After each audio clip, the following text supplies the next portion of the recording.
I was 8 years old when my mother brought home a guitar. And from that moment on, I understood two things. First, adults lie, even when they think they're saving your life. Second, music doesn't come with love. It comes with pain. That guitar was old, scratched, and cold, like a person who once believed in something and lost.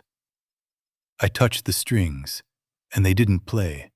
They wailed, as if warning me, if you start, there will be no turning back. My first teacher lived in a basement, not symbolically, literally. And it was there that I first thought I would die, not physically, but slowly, between false chords and the words again. I hated music. It hurt. It broke my fingers. It forced me to go on stages where no one could hear me, and into rooms where I was left alone. But there's a strange thing. Music may not love you. It can be silent. It can disappear. But if it touched you once, it will never let you go. And this story is not about fame. It's not about success, or even talent. This is a story about a guy who started with hatred and found meaning in life where he least expected it, in the silence between the notes. Chapter 1. The First Instrument and the First Hatred. I was 8 years old when I learned that adults were capable of betrayal. My mother brought home a guitar.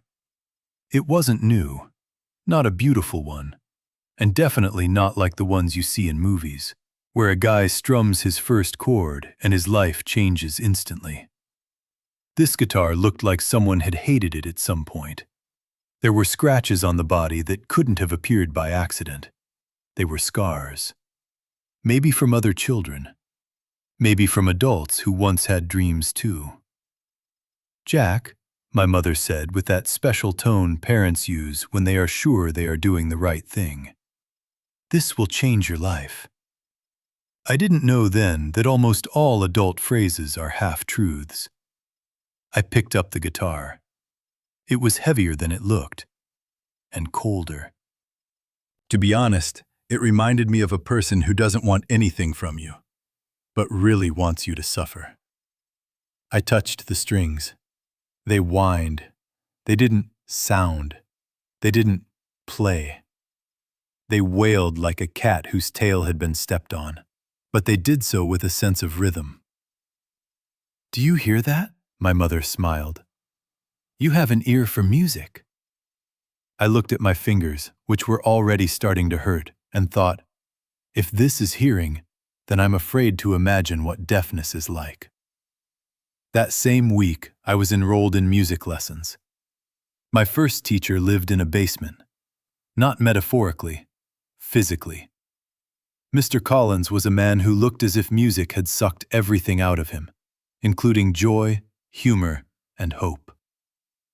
"Music, boy," he said, looking at me over his glasses, "is discipline." I didn't know what the word discipline meant, but I already didn't like the way it sounded.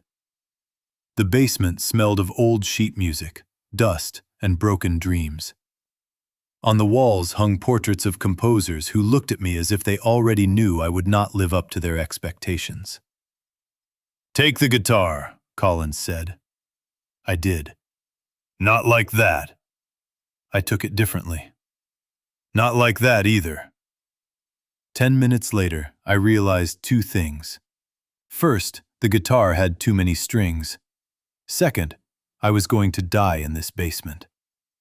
"Slow down," he muttered. "Feel the instrument." I tried. I really tried. But the only thing I felt was my fingers turning to mush.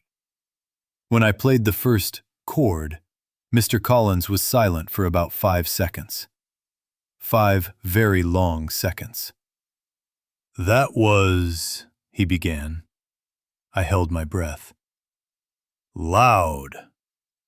And then I realized, if I can't play well, I would at least play loudly.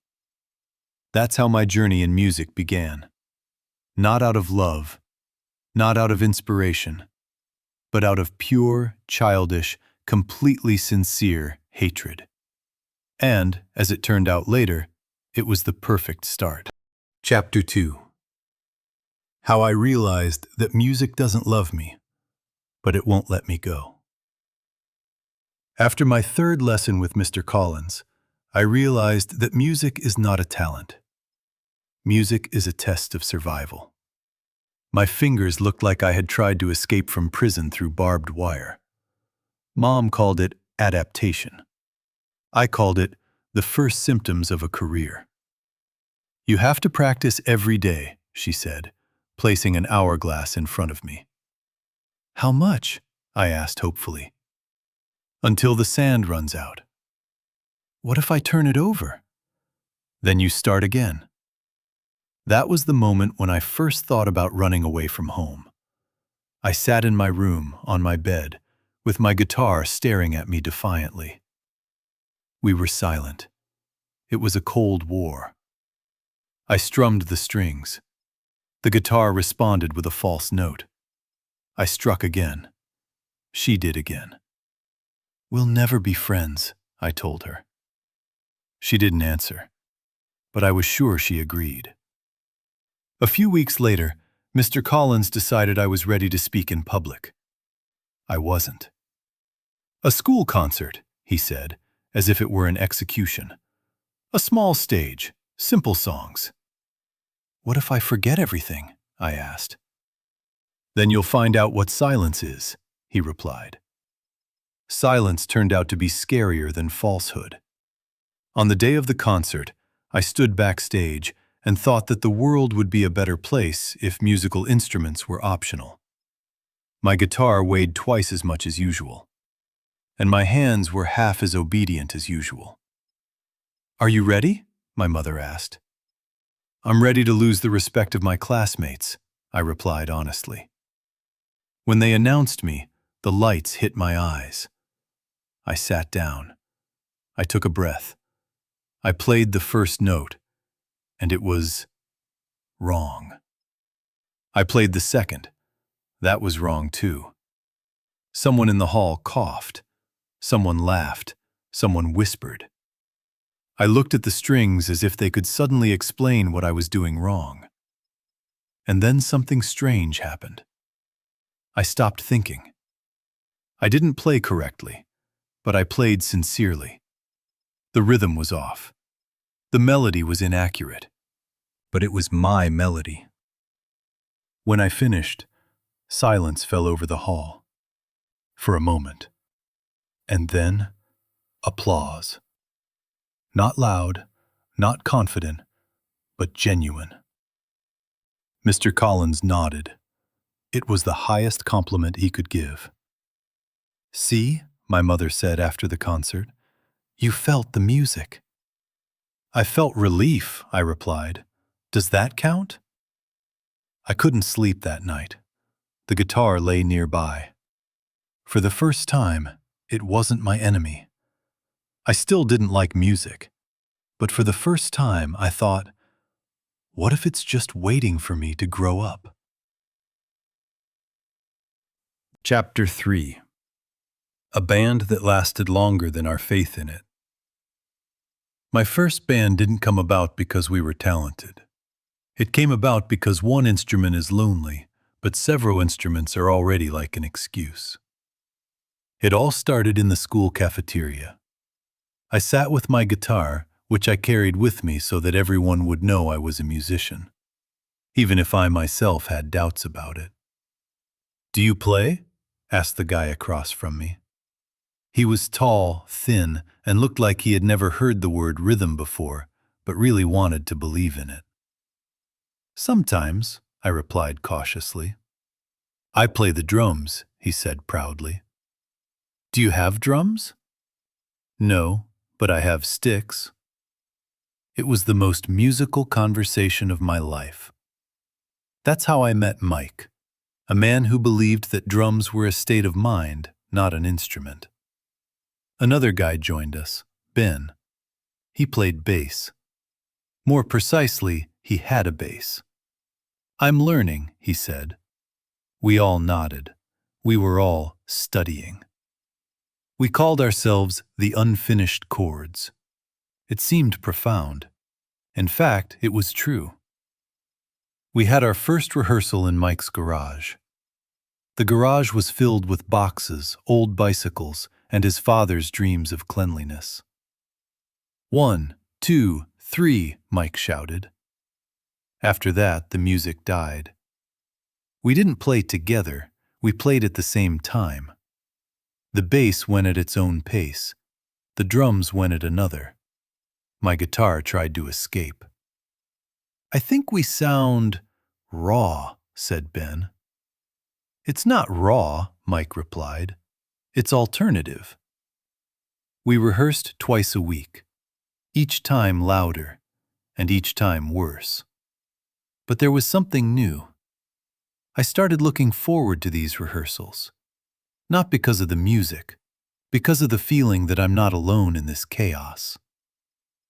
Our first performance was at a school party. We were placed between a hot dog eating contest and dancing. People will be full and happy, said the organizer.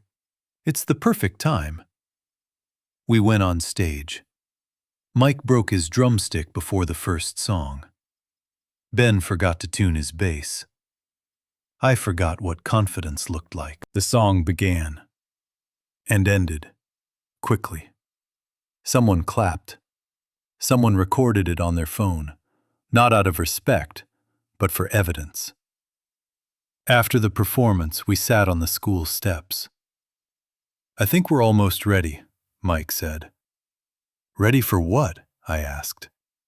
For the collapse. He was right. 2 weeks later, Ben left to focus on his studies. Mike went to find his own sound. And I was left with my guitar and a strange feeling of emptiness. But also with something new. For the first time, I realized that music is not just notes. It's people. And even if everything falls apart, you want to come back and try again. Even if it's going to be terrible again. Chapter 4. The person who broke me and fixed me. After the unfinished chords broke up, I did what all disappointed musicians do. I decided that the problem wasn't me. The problem was the drums, the bass, the garage, in the poor acoustics, in the moon, which was not in the right position in the sky, but not in me. Mom listened to my arguments with the same smile doctors give people who have Googled their symptoms. You need a new teacher, she said. One who understands me? Someone who will survive you. That's how Mr. Howard came into my life. He was the complete opposite of Mr. Collins. Younger, neat, and dangerously calm. Sit down, Jack, he said. Let's play something simple. I played. Everything I knew. Loudly. With inspiration. He was silent. I don't like it when adults are silent after I play. It never ends well. Do you know what you're doing? He asked. Sometimes, I replied. That's a problem. He didn't raise his voice. He didn't criticize. He just looked as if he could see all my musical sins. You have a feeling, he said finally, but you're hiding behind the noise. I thought it was style. It's fear. Wow. Just like that. He made me play slowly, unbearably slow. Hear every note, he said. I hear them, I grumbled. No, you hear yourself. We worked on simple exercises that seemed humiliating. I wanted to play songs. He wanted me to understand the silence between the notes. Silence is music too, he said once. Then I'm a master at it, I replied. He smiled. for the first time. Lessons with Howard were like therapy, only without the couch and with bigger calluses. I began to hear things I hadn't noticed before. Not in the music, in myself. I was nervous. I was rushing. I was afraid to stop. Once he said, "Jack, you're always trying to prove that you're a musician." Shouldn't I? No, you just have to be one. It sounded beautiful and completely incomprehensible. But something inside me began to change. I was still far from being a good musician, but for the first time, I wasn't playing to survive. I was playing to understand, and that scared me more than the stage. Chapter 5. First love that hears everything, except me. First love always comes at the wrong time. In my case, it came just when I finally decided that music was serious. Her name was Emily. She sat in the second row during a school concert and applauded as if I had just saved the world, not messed up the tempo in the third song. "You feel the music," she said after the performance. I was stunned. No one had ever said anything like that to me before, especially not someone with eyes that made you forget the chords. "Thank you," I said. "That's my style." I didn't know what my style was, but she nodded as if she understood. We started dating. Slowly, awkwardly, like everything else in my life. Emily loved listening to me play, even when I wasn't very good.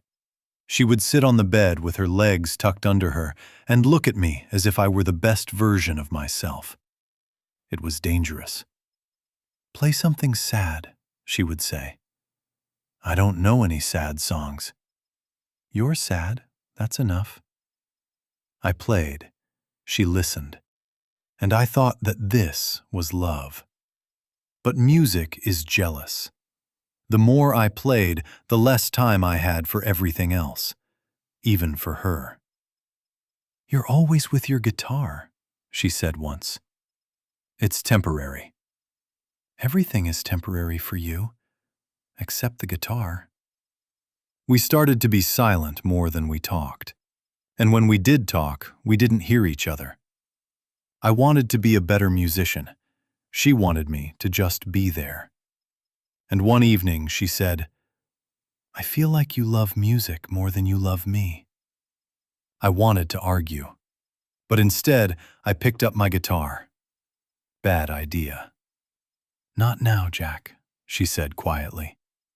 "I just want to explain. With music?" She left. No drama, no tears, without a final chord. I was left with my guitar and a strange emptiness. The music sounded different. For the first time, it wasn't an escape. It was a reminder. That night, I realized that music can say a lot, but not everything. Sometimes you just have to speak. Chapter 6. My first bar, my first beer, and the first time no one listened to me. After Emily, I decided I needed a change. People usually change their hairstyle. I went out to play in a bar. It was a small bar on the corner of Main Street and Lost Hopes. It was called the Rusty Nail, and it was an honest name. The bar smelled of beer, old wood, and a life that no longer planned to get better. "Are you a musician?" asked the bartender without even looking at me. "Yes." "Then play quietly." It was my first gig.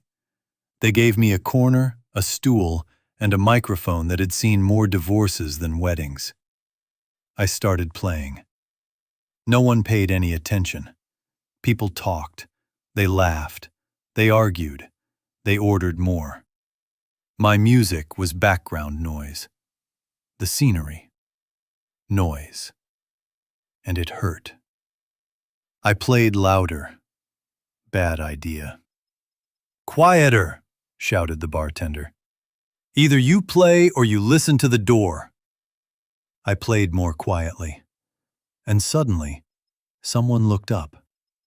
The old man at the bar. He looked at me as if he heard something familiar. After the set, he came over. "You play like someone who doesn't yet know why they're here," he said. "Is that a compliment?" "It's the truth." He left me $5. It was the first money I ever made playing music. The bartender gave me a beer. "On the house," he said. "You weren't in the way." I sat there with my beer and my guitar, watching people who didn't even know my name. And for the first time, I didn't feel angry. Music didn't make me a star, but it made me part of this place. As I left, the bartender nodded. It was the second compliment of the evening. I stepped out into the night and realized this isn't a stage. It was the beginning. Chapter 7. A Big City and a Small Room. After several evenings at Rusty Nail, I decided I was ready for the next level. Not because I had become a better musician, but because I felt confined by my own excuses. I packed my things into a suitcase. My guitar, a few t-shirts, and confidence that was fueled by enthusiasm. The city was Chicago, because all musicians go either there or to New York, and I didn't like extremes. My room was so small that my guitar slept closer to the window than I did. The neighbors were loud, and the rent was fair in only one way. It didn't ask if I was ready. The first few weeks I went to open mics, clubs, bars, basements full of hope. "We'll sign you up," they said. "When?" "We'll call you." They never called. I played, in front of 5 people, in front of 2, in front of the bartender, sometimes in front of myself. One evening after the performance, a girl with coffee approached me. "You played honestly," she said. "Is that good?" "It's rare." She left without giving her name, and I thought, maybe that's enough for today. The city didn't greet me with applause. It just gave me a place, and that was more than I had before. Chapter 8. Almost a contract and a very real almost. My first real chance came when I had almost stopped believing in them. That's how it always works. Opportunities don't like people who wait for them. I was playing in a small club with such bad acoustics that my voice sounded like I was arguing with myself. There were about 15 people in the room. 10 of them were friends of the bartender. 5 were people who were just looking for the restroom. After the set, a man in a jacket approached me. It was suspicious. People in jackets don't go to places like this without a reason. "Jack Taylor?" he asked. "Depends on what you need." "I work with artists." It sounded like the beginning of a scam, but I nodded. He talked about potential, about image, about the market. "You need to change a little," he said. "How much?" "Enough so that people will want you." He suggested a meeting, a business card, hope. I left the club feeling like I was holding something fragile in my hands. At the meeting, he talked more about trends, about hits, about how you can be anyone you want to be. "And who am I now?" I asked. He smiled. "It's not that important." That was the answer, and a warning. The contract was almost ready, but every time I read the terms, I felt like I was losing my voice. My voice. "It's a chance," he said. "What if I don't recognize it?" I replied. We parted without signing, without shouting, without drama, just without an agreement. I went back to my little room and picked up my guitar. I played not for the market, not for a contract, for myself. And for the first time I understood. Sometimes, almost, is protection. Chapter 9. When inspiration takes a day off. After the almost contract, I expected to feel relieved. But I felt tired. The kind that sleep can't cure. I was still playing in bars. I was still writing songs. But something inside sounded false. Music was no longer an escape. It became a job that no one paid for.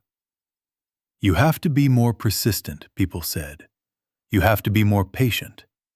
You have to believe. I nodded. Because it's easier than explaining that you no longer know what to believe in. I started missing open mics. I started finding excuses. The acoustics are bad today. I'm not in the mood today. I'm not myself today. One evening, I left my guitar in its case, and I realized that it didn't hurt me. That was the scariest thing. I got a job, a normal one, with a schedule, with coffee from a vending machine. My coworkers didn't know I was a musician, and I didn't tell them. It was convenient. After work, I would come home, sit down, and look at my guitar. We were silent again, like before. Once I tried to play. The notes came out right. The feeling didn't. Maybe this is the end, I said aloud. The guitar didn't answer, and I was grateful to it for that. But that night I had a dream. Not a big one, not vivid, just light and silence. I woke up with a strange sense of calm. The music didn't go away. It just took a step back and waited. Chapter 10. The performance I almost didn't attend. All the important things in my life began with the words, "Okay, I'll go." The invitation came from a former bartender at Rusty Nail. He wrote briefly, "Need a musician. No fuss, just play." I read the message 3 times, and twice I put my phone down. I was no longer the guy who ran onto the stage with my heart in my throat. I was the guy who could rationally explain why today was not the day. But something was weighing on me. Not motivation, not ambition. Habit. The place was strange. A small hall at a community center. No bar, no smoke, no noise. People sat on chairs. They didn't shout. They didn't drink. They watched. It was worse than a bar. "Play whatever you want," said the organizer. "People just need something real." I didn't know what real meant, but I had a few songs I'd never played in public, because they were too honest. I started quietly, slowly, without the protection of volume. And something strange happened. No one interrupted. No one spoke. Someone closed their eyes. The songs played as they were written, without trying to please, without a market.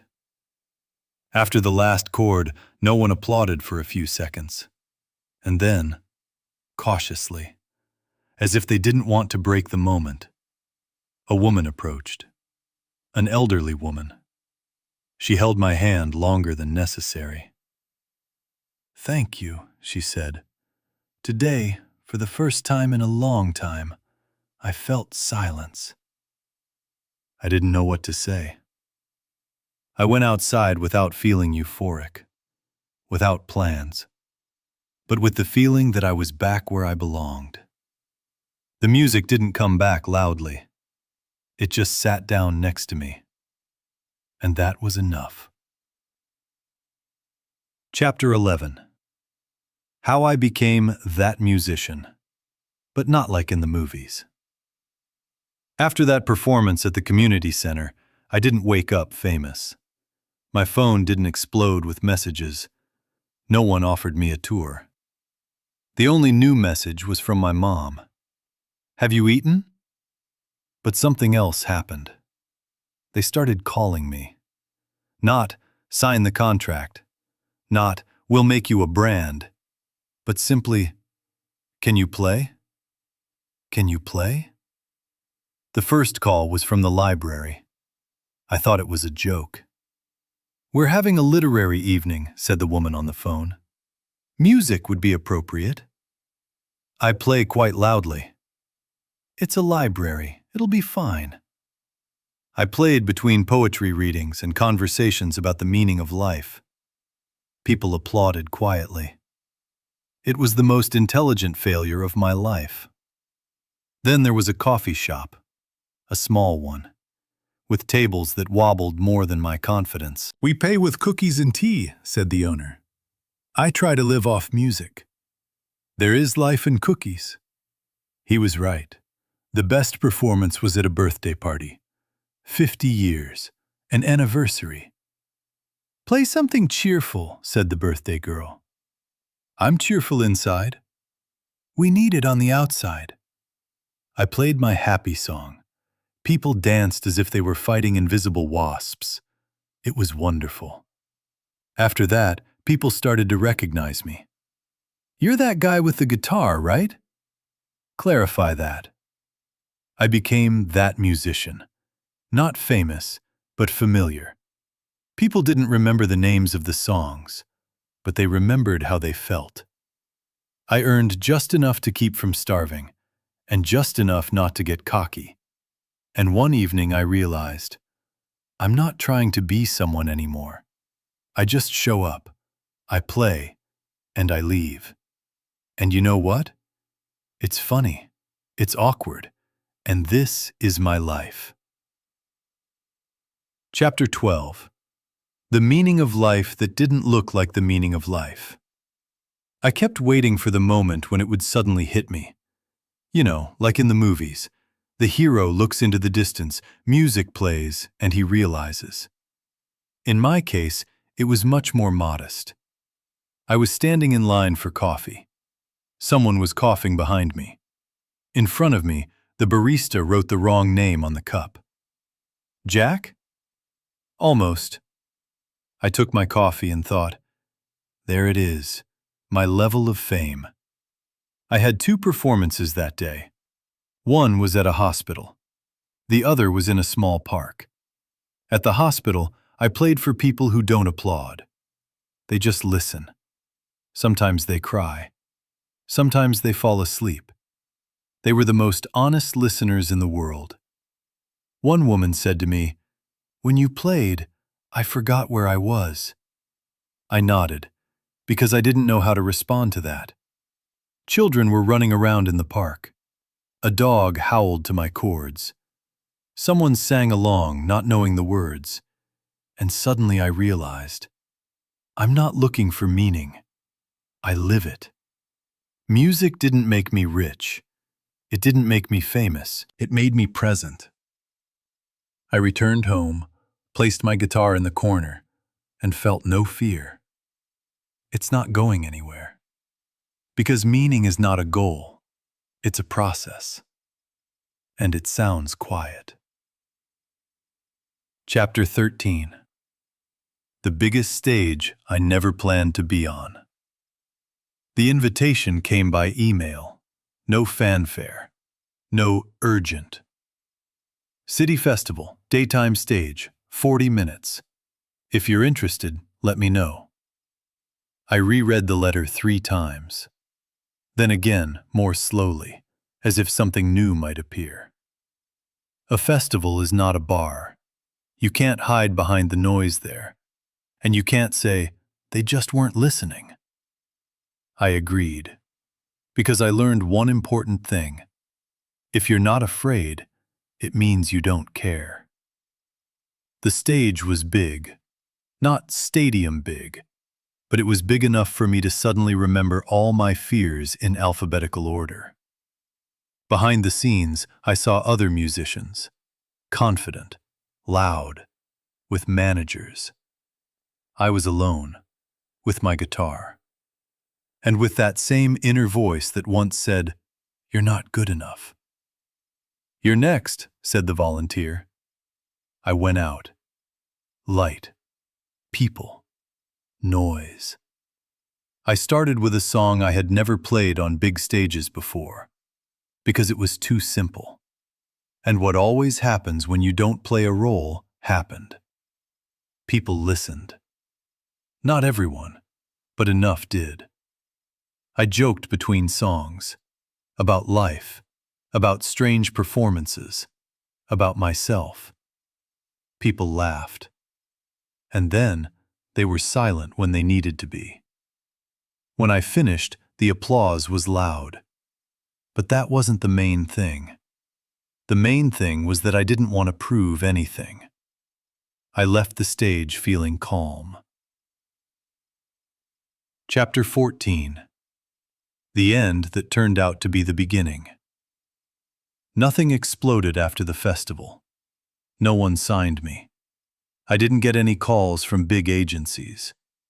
And that was fine. I returned to my normal life. Coffee shops, libraries, small stages. But something had changed. I no longer measured success by scale. I measured it by the quality of moments. After the performances, people said different things.